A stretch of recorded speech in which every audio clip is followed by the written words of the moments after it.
আজ একবার বনের গভীরে যাব, যে করেই হোক আজ যে আমাকে শিকার ধরতেই হবে, তা না হলে আজও যে আমাকে না খেয়ে থাকতে হবে। আরে আরে, ওটা কি হরিণের সিংহের মতো? তুমি আমার এই শুকনো শরীরটাকে খেয়ে বড় জোর কতদিন থাকতে পারবে? এই তো বড় জোর 3 দিন। সে কি কথা, মাত্র 3 দিন খেতে পারবে? তারপর তো তোমাকে ঘুরে ফিরে আবারও খাবারের সন্ধান করতেই হবে, তাই না? শকুন্তলা নামক এক গ্রামে রমেশ নামের এক ব্যক্তির 3টি গাভী ছিল। গাভীগুলো বেশ বড়ই ছিল, কিন্তু রমেশ তাদেরকে ঠিক মতো খাবার দাবার দিত না, আর সব সময় খুব মারধর করত। তাই গরুগুলোর তেমন একটা স্বাস্থ্য ছিল না। একদিন, এই হারামজাদা গরুগুলো ঠিক মতো খাবার খাবে না, আবার বেশি করে দুধও দেবে না। এদেরকে নিয়ে আর আমি পারি না। এই ঠিক মতো ঘাস খা বলছি। আসলে গরুগুলো ঘাস খেতে খেতে অতিষ্ঠ হয়ে উঠেছিল, তাই তারা একটু অন্যরকম খাবার চাইছিল, যেমন খড়, খোল, ভুসি ইত্যাদি। রমেশ শুধুমাত্র গরুগুলোকে ঘাসই খাওয়াতো, তাই গরুগুলো রাগ করে ঘাস খাওয়া বন্ধ করে দিয়েছিল। এসব দেখে তো রমেশ ভীষণ রেগে যায়। সে বারবার গরুগুলোকে ঘাস খেতে বললেও তারা আর ঘাস খায় না। এক পর্যায়ে বাধ্য হয়ে রমেশ গরুগুলোকে মারতে থাকে। এত কষ্ট করে ঘাস কেটে নিয়ে এসেছি, আর তোদের খেতে মন চাইছে না। তোদের জন্য আমি আবার টাকা খরচ করে খৈল ভুসি আনতে যাবো নাকি? খুব বার বেড়েছিস। দাঁড়া, কয়টা ডান্ডা মারলে এমনিতেই তোরা ঠান্ডা হয়ে যাবি। রমেশ এসব কথা বলছিল আর গরুগুলোকে মারছিল। এভাবে অনেক দুঃখ কষ্টে গরুগুলোর দিন কাটছিল। একদিন রমেশের সবচেয়ে সুন্দরী গাভী ধবলি তার বন্ধু লালিকে বলল, লালি, এই লালি, আমি আর এই দুষ্টু মালিকের কাছে থাকবো না রে। দেখ, মেরে মেরে আমার কি অবস্থা করে দিয়েছে। এত কষ্ট সহ্য করা যায় বল? মালিক সব সময় আমাদেরকে মারে, অথচ নিজে আমাদের ঠিক মতো খাবার এনে দেয় না। তোরাও চল, আমার সাথে থাকবি। আমরা বনে চলে যাব, আর বনের ঘাস, ফলমূল এসব খেয়ে থাকবো। আমাদের আর কোনো কষ্ট থাকবে না রে। তাছাড়া আমাদের কারো মারও খেতে হবে না। চল না রে, চল। এসব তুই কি বলছিস ধবলি? আমরা বনে চলে যাওয়ার পর যদি মালিক আমাদের খুঁজে পায়, তবে যে আমাদের আর আস্ত রাখবে না, মেরে একেবারে মাটিতে পুঁতে রাখবে। তাছাড়া ওই ঘাস খেয়ে আর কতদিন বাঁচবো বলতো? আমরা তো আর ফলমূল খেতে পারবো না। এভাবে কি আর জীবন চলে? দরকার পড়লে আমি সারা জীবন সবুজ ঘাস খেয়েই থাকবো, কিন্তু তবুও এই মালিকের মার খেতে পারবো না বাবা। তোরা থাক, এই আমি চললাম। এই বলে ধবলি নিজের সমস্ত শক্তি দিয়ে দড়ি ছিঁড়ে জঙ্গলের দিকে চলে যায়, আর নিজের থাকার জন্য সমস্ত ব্যবস্থা করতে থাকে। এভাবেই ধবলির দিন কাটছিল। ওই বনে বাস করত এক দুষ্টু বাঘ। বাঘটি দুষ্টু হলেও সে ছিল ভীষণ বোকা। আজ একবার বনের গভীরে যাব, যে করেই হোক আজ যে আমাকে শিকার ধরতেই হবে, তা না হলে আজও যে আমাকে না খেয়ে থাকতে হবে। আরে আরে, ওটা কি হরিণের সিংহের মতো? যাই তো, গিয়ে একটু দেখি তো। এই বলে বাঘটি আরেকটু সামনে যায়, আর গিয়ে দেখে সত্যি সত্যি একটা হরিণ মনের সুখে ঘাস খাচ্ছে। আরে বাহ, আমি তো ভেবেছিলাম বনের গভীরে যাব, কিন্তু তার আগেই তো একটা ভালো শিকার পেয়ে গেলাম। এই সুযোগটা কিছুতেই হাতছাড়া করা যাবে না, শিকারটা আমায় ধরতেই হবে। এই বলে বাঘটি হরিণকে শিকার করে আর মজা করে খেতে থাকে। এরপর সে হাঁটতে হাঁটতে বনের গভীরে চলে যায়, আর গিয়ে দেখে একটি ঘরের পাশে একটি গাভী নিশ্চিন্তে ঘাস খাচ্ছে। গাভীকে ঘাস খেতে দেখে বাঘটি গাভীর কাছে যায়। কিরে গরু, তুই আবার মানুষের গ্রাম থেকে বনের ভিতরে কেন এসেছিস? হ্যাঁ, এই যে বাঘ মামা, শোনো, আমি গরু নই, বুঝেছো? আমি তো গাভী। কোনটা গরু আর কোনটা গাভী সেটাও কি তুমি বোঝো না? ও সরি, আসলে তোকে দেখে এতটা খুশি হয়েছিলাম যে তোকে গরুই বলেছি। তুই যে একটা গাভী সেটা আমার জানা ছিল না। আচ্ছা যাই হোক, তুই মানুষের গ্রাম থেকে এখানে কেন এসেছিস? হ্যাঁ, তুই কি জানিস না এই জঙ্গলে অনেক হিংস্র প্রাণী থাকে? হ্যাঁ হ্যাঁ, তা তো আমি জানি, কিন্তু কি আর করবো বাঘ মামা বলো, আমার তো কপালটাই খারাপ। আসলে হয়েছে কি মামা, আমি যে মালিকের কাছে থাকতাম সে মালিকটা একেবারেই ভালো না, আমাদেরকে কম খাবার দিত। তার উপর বেশি করে দুধ চাইতো, আর বেশি দুধ না দিলে খুব মারতো জানো। মালিকের মার সহ্য করতে না পেরে আমি এই বনে পালিয়ে এসেছি। আর এই যে ঘরটা দেখছো, এই ঘরটাতেই আমি থাকি। ও এই ব্যাপার। আচ্ছা যাই হোক, তুই আমাকে একটা কথা বলতো, তুই যে এই যে বনে থাকছিস, তোর কি একটুও ভয় করছে না কোনো হিংস্র প্রাণী যদি তোকে খেয়ে নেয়? খেলে আর কি করব মামা বলো, কপালে যদি লেখা থাকে কেউ আমায় খাবে তাহলে তাই হবে। তবে হ্যাঁ, আমি যদি বুঝতে পারি কোনো ভয়ঙ্কর পশু আমায় আক্রমণ করবে, তখন আমি নিজেকে ঠিক বাঁচিয়ে নেব। এইটুকু ভরসা আমার নিজের উপরে আছে। তুই আবার নিজেকে কি করে বাঁচিয়ে নিবি? তোর কি আমার মতো শক্তি আছে? তোমার মতো শক্তি আমার না থাকলেও বুদ্ধি তো আছে। আর তাছাড়া তুমি এমন ভাবে বলছো যেন তুমি এখন আমাকে খেয়ে ফেলবে। সত্যি করে বলো তো মামা, আসলে তোমার মতলবটা কি? আমার মতলবটা কি তুই এখনো বুঝতে পারছিস না? আমার মতলবটা হলো তোর শরীরে সুস্বাদু মাংস খাওয়া। আর দেরি করিস না, তাড়াতাড়ি আমার খাবার হওয়ার জন্য প্রস্তুত হ। বাঘের এমন কথায় ধবলি একটুও ভয় পেল না। সে কিছুক্ষণ চুপচাপ থেকে কিছু একটা ভাবলো, তারপর বলল, ঠিক আছে বাঘ মামা, সে না হয় তুমি আমাকে খেও, কিন্তু আমি তো এখন বেশ রোগা, আমাকে খেয়ে তুমি একদম তৃপ্তি পাবে না। সে যাই হোক, আমাকে খাওয়ার আগে তুমি আমাকে একটা কথা বলো তো, তুমি আমার এই শুকনো শরীরটাকে খেয়ে বড়জোর কতদিন থাকতে পারবে? এই তো বড়জোর 3 দিন। সে কি কথা, মাত্র 3 দিন খেতে পারবে? তারপর তো তোমাকে ঘুরে ফিরে আবারও খাবারের সন্ধান করতেই হবে, তাই না? তার থেকে তুমি আমার বুদ্ধি শোনো। আমি তো মানুষের গ্রামে গেলে আমাকে বেঁধে রাখবে, কারণ আমি হচ্ছি গৃহপালিত প্রাণী। আর তোমাকে গ্রামে দেখলে সবাই তো ভীষণ ভয় পাবে, কারণ তুমি হচ্ছ হিংস্র পশু। তাই তুমি আর কাজ করো, তুমি বরং গ্রামে যাও, আর গ্রাম থেকে আমার জন্য খোল ভুসি এসব নিয়ে এসো। রোজ রোজ খোল ভুসি খেলে আমি একদম ষাঁড়ের মতো মোটা হব। আমার শরীরে তখন অনেক মাংস হবে, আর তখন তুমি আমাকে পুরো 1 মাস ধরে খেতে পারবে। আরে বাহ, কথাটা তো তুই একদম মন্দ বলিসনি। আমি এক্ষুনি যাচ্ছি খোল আর ভুসি আনতে, কিন্তু তুই কোথাও পালাস না, এখানেই থাকবি কিন্তু, ঠিক আছে? কি যে বলো না বাঘ মামা, আমি পালিয়ে আর কোথায় যাব বলো তো? যেখানেই যাব সেখানেই তো আমার বিপদ, আর বিপদ থেকে বাঁচার জন্যই তো আমি এখানে একটা ঘর বানিয়েছি। আমি কোথাও গেলে তো আর ঘরটাকে সাথে করে নিয়ে যেতে পারবো না, তাই না? তুমি নিশ্চিন্তে যাও তো। গাভীর কথা শুনে বাঘটি মানুষের গ্রামে যায়। আরে বাঘ এসেছে, পালাও সবাই, বাঘ এসেছে, পালাও। বাঘের ভয়ে গ্রামের মানুষজন যেদিকে পারে ছুটতে থাকে। এইভাবে প্রতিদিন বাঘটি খোল ভুসি এইসব নিয়ে ধবলির কাছে আসতো, আর ধবলিকে খাওয়াতে থাকলো।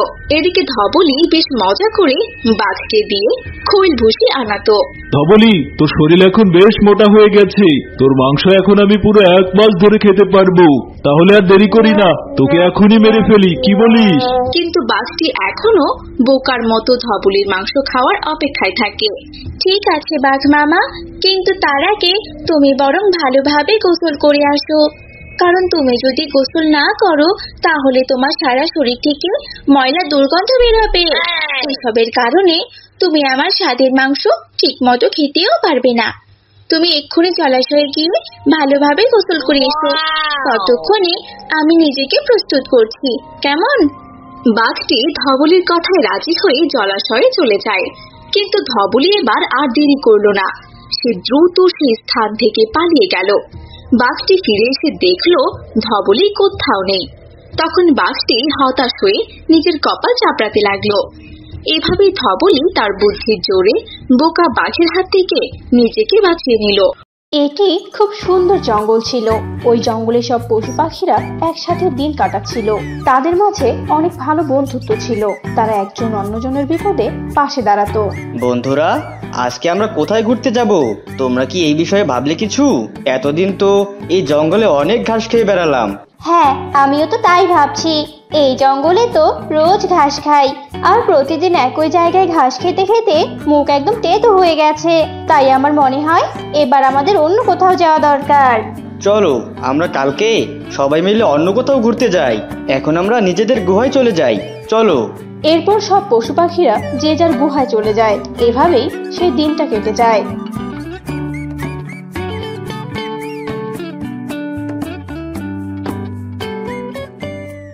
পরদিন সব পশু পাখিরা মিলে অন্য এক জঙ্গলে যায়। সেখানে অনেক ঘাস ছিল। বাবা, এখানে কত সুন্দর সুন্দর ঘাস, আর আমরা কিনা এতদিন এগুলোর কোনো সন্ধান পাইনি। বাহ, এখন থেকে আমরা রোজ এখানে ঘাস খেতে আসবো। এখন চলো আমরা আমাদের ছেলে মেয়েদের জন্য ঘাস নিয়ে যাই। এরপর সবাই ছেলে মেয়েদের জন্য ঘাস নিয়ে আসে।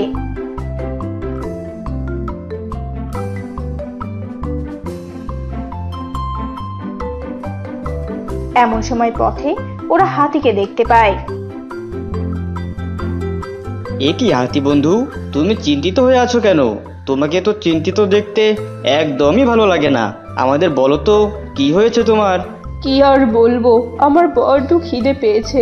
পেটে কোনো খাবার নেই। এত বড় শরীর নিয়ে কি না খেয়ে থাকা যায় নাকি? জঙ্গলে যা কলা গাছ ছিল তা তো প্রায় শেষ হয়ে গেছে। হাতি যখন এসব বলছিল এমন সময় সবার নজর যায় বানরের হাতে থাকা কলার দিকে। আরে হাতি বন্ধু, তুমি এত চিন্তা করছো কেন? আমরা আজকে একটা নতুন জঙ্গলে গিয়েছিলাম। এই তো সেখান থেকে বানর বন্ধু কতগুলো কলা নিয়ে এসেছে।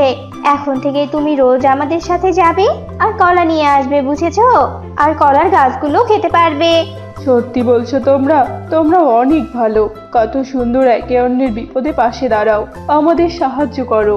আমাকে তোমরা অনেক বড় বিপদ থেকে বাঁচালে। ওভাবে বলো না বন্ধু, আমরা একে অন্যের বিপদে দাঁড়াবো, এটাই তো আমাদের ধর্ম। আজকে আমরা তোমার বিপদে দাঁড়িয়েছি, কাল তোমরা আমার বিপদে দাঁড়াবে।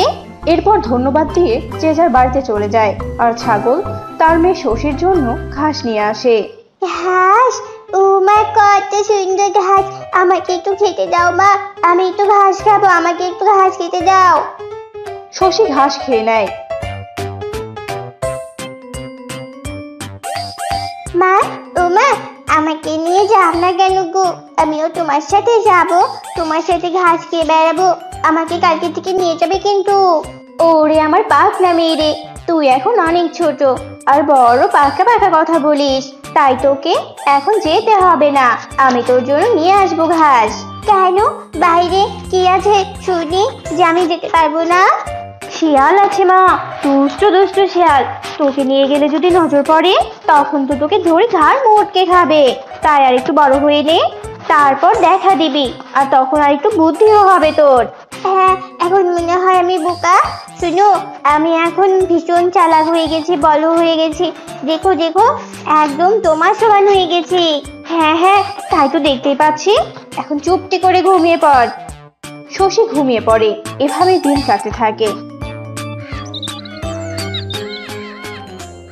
একদিন সকালে মা তো বাইরে খাবার খুঁজতে চলে গেছে, এখন তো আর কেউ নেই। আমি বরং বাইরে বেরিয়ে পড়ি আর চারদিকটা একটু ভালো করে ঘুরে দেখি।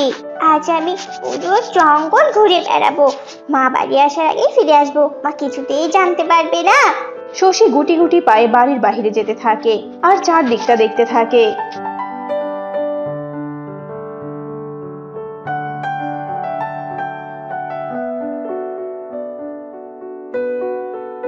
ও মা, কি সুন্দর জঙ্গলটা লাগছে। চারদিকে কত সুন্দর শুনশান নীরবতা, ফুল ফল। আহা, আমার তো চোখ একদম জুড়িয়ে যাচ্ছে। কত সুন্দর। যাই ঘাস খাই। শশী চারদিকে ঘুরতে থাকে আর এদিকে সেদিকে তাকিয়ে দেখতে থাকে। আর ধীরে ধীরে শশী গভীর জঙ্গলের দিকে এগিয়ে যেতে থাকে।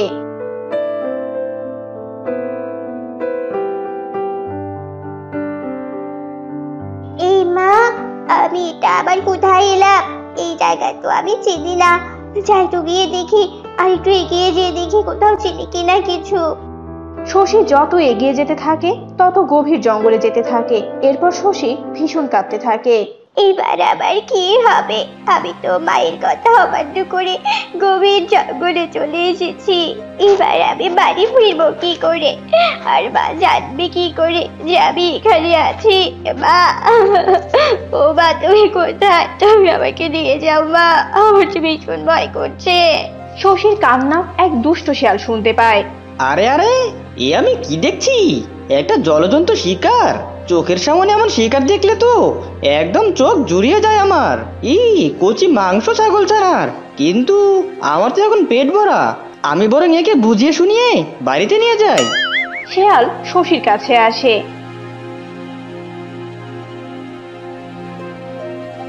এ কি ছানা, তুমি কাঁদছো কেন? আহারে, এমন ছোট মেয়েকে কি কান্না করা মানায় নাকি?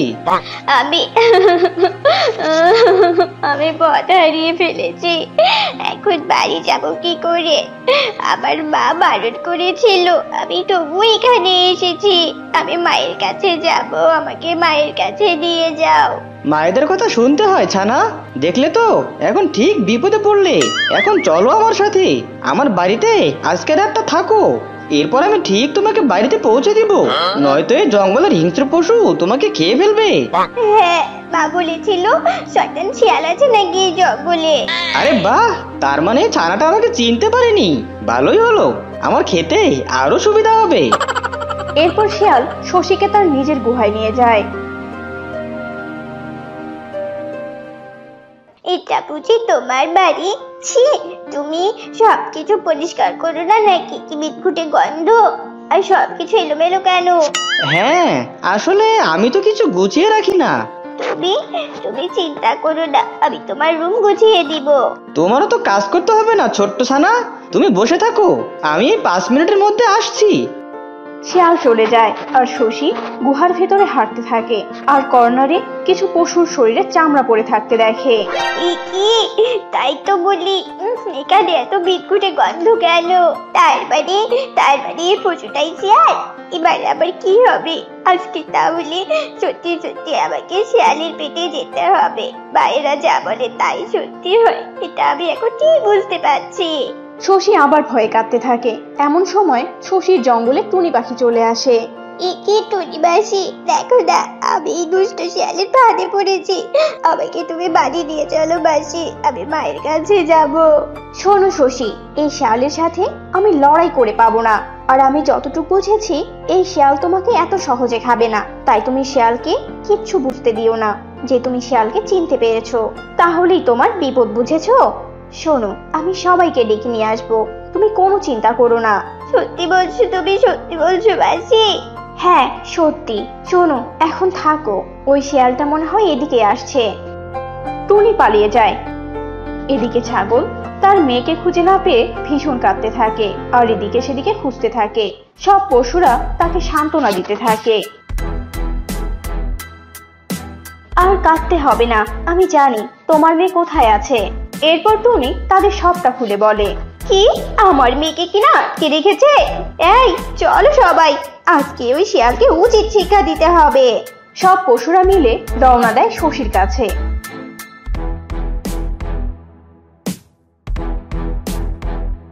এদিকে, এই যে ছোট্ট ছানা, তুমি বাড়িতেই থাকো, আমি আসছি। রাতে এসে আমি আমাদের খাবারের ব্যবস্থা করব। আচ্ছা ঠিক আছে মামা। এরপর শিয়াল বাহির থেকে দরজা লাগিয়ে চলে যায়। আমাকে কেউ বাঁচাতে এলো না, রাত প্রায় হয়ে এলো, আজকে রাতেই আবার মরে যেতে হবে। এমন সময় সবাই সেখানে আসে আর দরজা খুলে শশীকে উদ্ধার করে। আমাকে ক্ষমা করে দিও মা, আমাকে ক্ষমা করে দিও, আমি আর কখনো তোমার অবাধ্য হব না। আচ্ছা ঠিক আছে, তবে শোনো সবাই তোমরা, আজকে ওই শিয়ালকে উচিত শিক্ষা দিয়েই ছাড়বো। এরপর সবাই শিয়ালের জন্য রাতে অপেক্ষা করতে থাকে। এদিকে রাতে শিয়াল বাড়িতে আসে। ছাগল ছানা, ও ছাগল ছানা, কোথায় তুমি? এখানে এসো। এরপর সব পশুরা মিলে শিয়ালের উপর ঝাঁপিয়ে পড়ে। মারো মারো সবাই, একদম মেরে ফেলো আজ ওকে। এরপর সবাই শিয়ালকে মেরে ফেলে। For more updates, subscribe to our channel, click the show links and enjoy watching the videos.